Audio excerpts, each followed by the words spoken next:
Une famille tourne des vidéos pornographiques et les publie sur OnlyFans. Et le fils aîné de 17 ans est au courant. Il a même donné son aval. Il y a d'autres enfants dans la famille qui sont beaucoup plus jeunes. On va voir qu'est-ce qui se passera lorsqu'ils comprendront ce qu'ont fait leurs parents, sachant qu'il y a des scènes qui peuvent être extrêmement violentes. Quel est l'impact sur le développement du cerveau de ces enfants-là? Je vais vous donner mon avis de psychologue sur la famille Pélissard.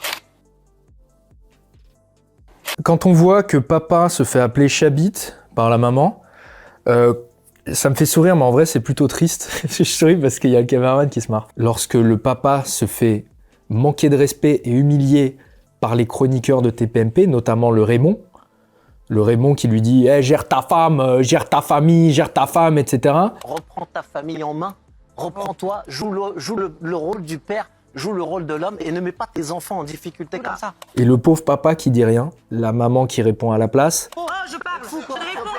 Je vais te dire un truc ça, parce que t'as vu ta gueule, tu te trouves beau, toi? Comment voulez-vous que les enfants se sentent en sécurité lorsque la figure qui est supposée leur apporter un cadre se retrouve dans une situation aussi vulnérable?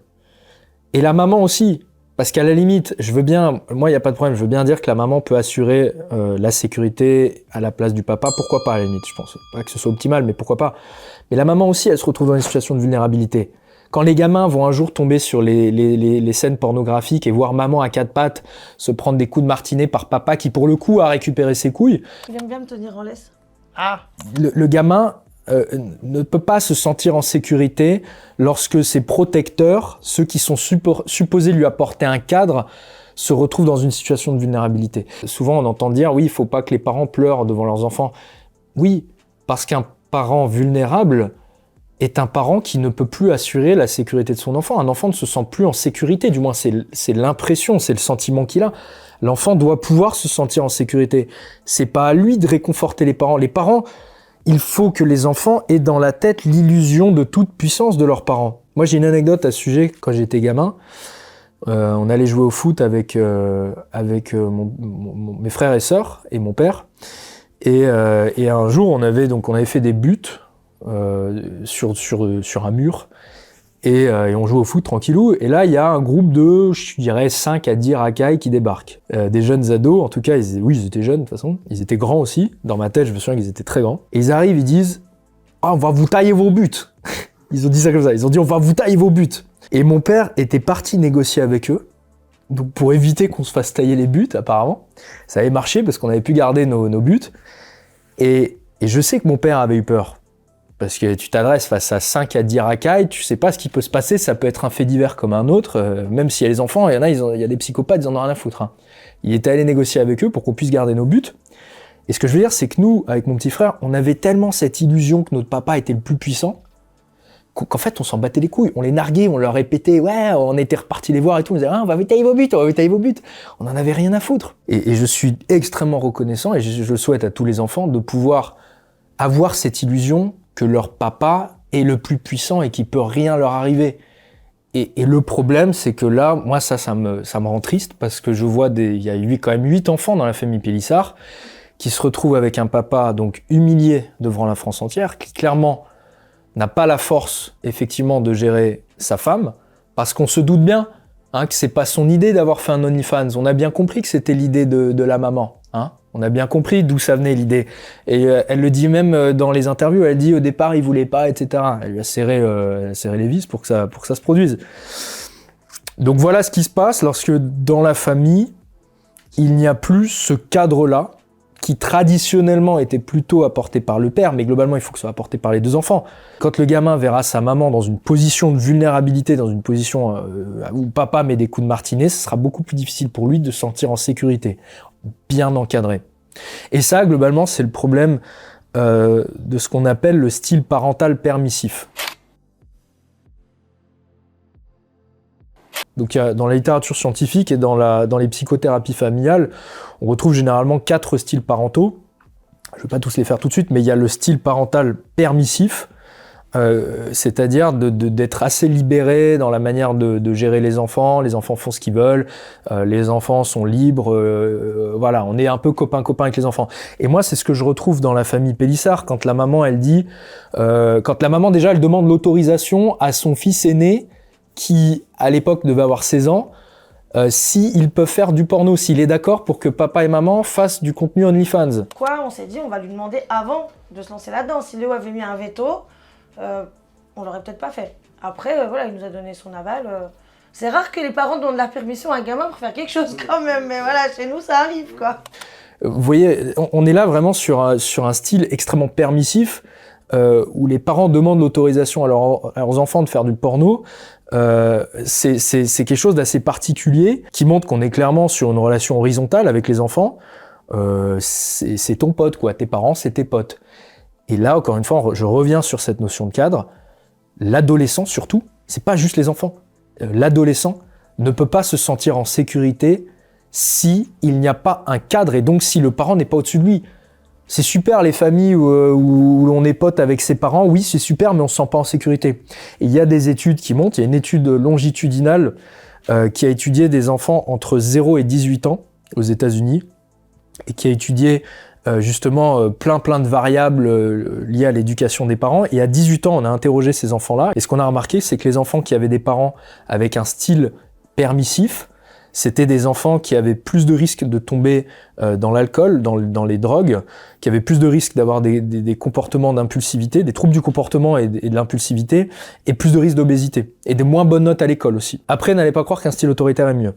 Lorsque le cadre est trop rigide et que les parents n'expliquent pas pourquoi ce cadre est là, lorsqu'il n'y a pas assez de communication entre les parents et les enfants, et que le cadre est comme ça et pas autrement, il y a aussi des effets négatifs sur les enfants devenus adolescents, notamment anxiété, plus grand risque de dépression et une plus faible estime de soi. Voilà, donc le style parental parfait, c'est vraiment ce qu'on appelle un style du coup directif. C'est lorsque les parents donnent un cadre aux enfants, mais leur expliquent pourquoi il y a ce cadre-là. Et le pire style, c'est le style désengagé, c'est quand les parents n'en ont strictement rien à foutre. Si ça vous intéresse, j'envoie régulièrement des emails sur la séduction, c'est mon cœur de métier quand même, la séduction et la psychologie appliquée à la séduction. Pour le coup, on n'est pas très puritain par email, donc si ça vous intéresse d'avoir des mails sur la séduction écrits par moi-même, vous pouvez vous inscrire en bas de description, et vous recevrez également mon e-book 9 étapes pour trouver une copine. Le troisième point qui me fait flipper dans cette histoire, c'est cette histoire de plasticité. Il faut qu'on parle de la plasticité.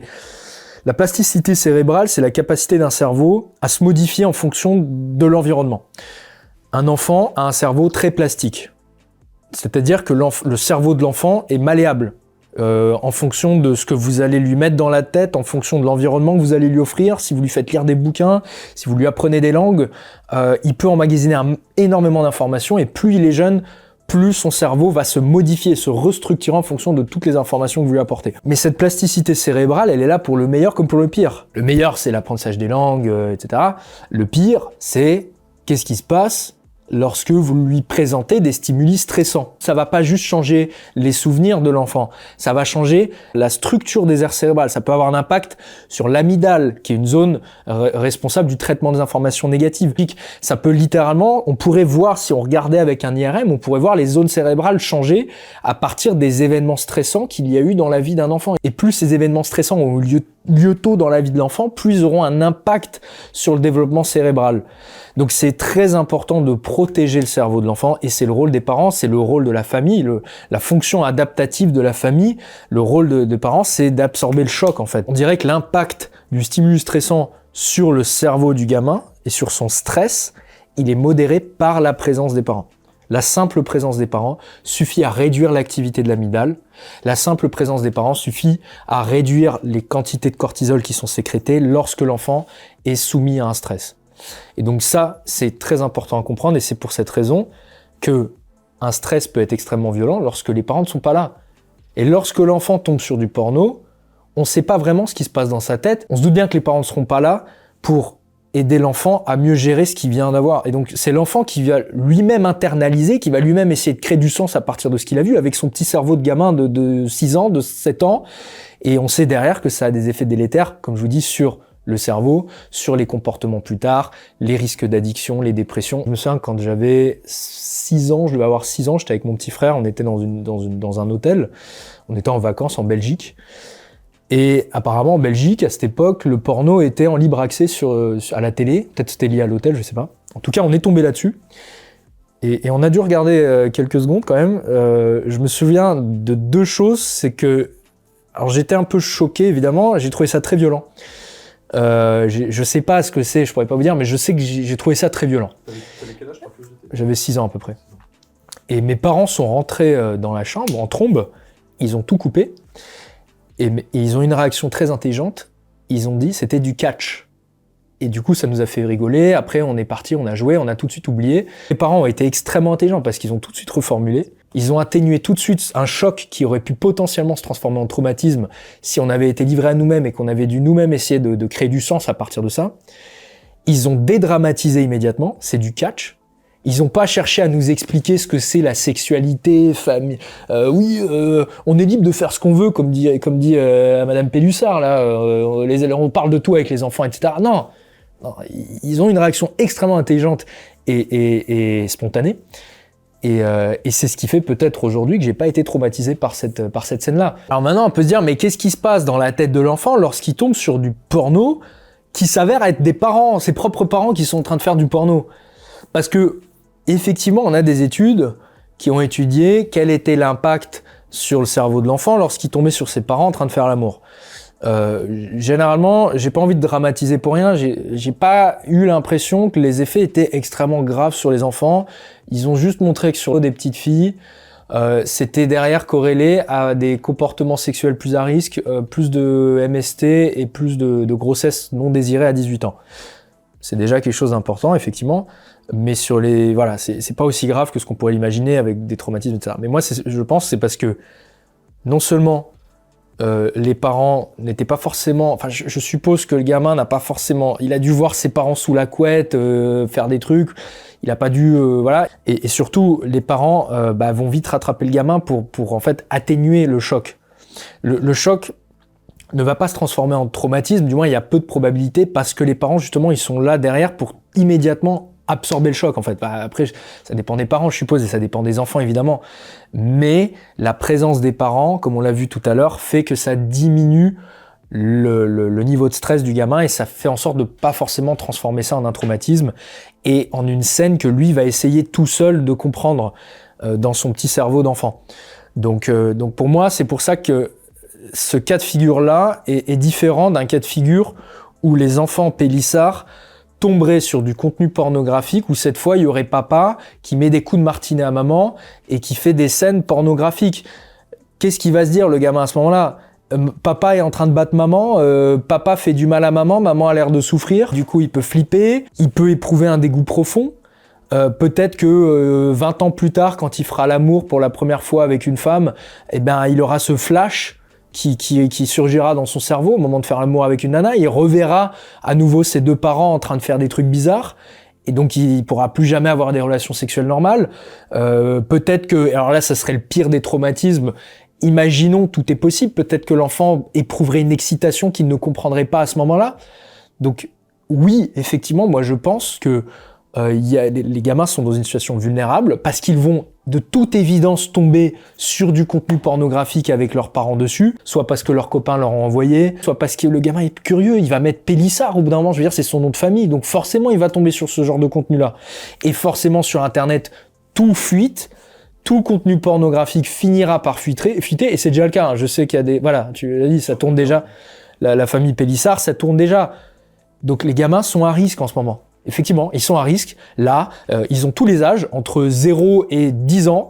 Il y a 7 gamins qui sont à risque de tomber sur leurs parents en train de faire du contenu pornographique, de ne pas être capables de comprendre ce qu'ils ont vu et de créer un traumatisme à partir de là, parce que les parents ne sont pas là pour absorber le choc. On revient à ce qu'on a dit tout à l'heure. Comment voulez-vous que les enfants se sentent en sécurité, se sentent protégés, lorsque ce sont les parents eux-mêmes qui sont la source du traumatisme ? C'est particulier quand même. Et alors là, Madame Pélissard, peut-être qu'elle dirait oui, mais nous, dans notre famille, on discute, on est libérés, on a discuté avec l'ado, il était d'accord, on va éduquer aux enfants. C'est ce qu'elle a dit, hein. Elle dit ça dans les interviews. Elle dit on est une famille libérée, on parle de tout. Il n'y a pas de tabou chez nous en fait. Il n'y a pas de tabou. C'est vrai qu'on parle de tout nous. On est tous élevés dans une liberté d'être et de parler en fait. On essaie d'avoir le moins de tabou possible pour qu'on n'ait rien à se reprocher, rien à cacher, qu'on puisse parler de tout avec nos parents. Oui, tu parles de tout à ton gamin de 5 ans. Bon courage. À quel moment tu vas lui parler de sexe à ton gamin de 5 ans? Moi, je me souviens quand j'étais gamin, déjà, à 13 ans, on venait nous casser les couilles avec des capotes.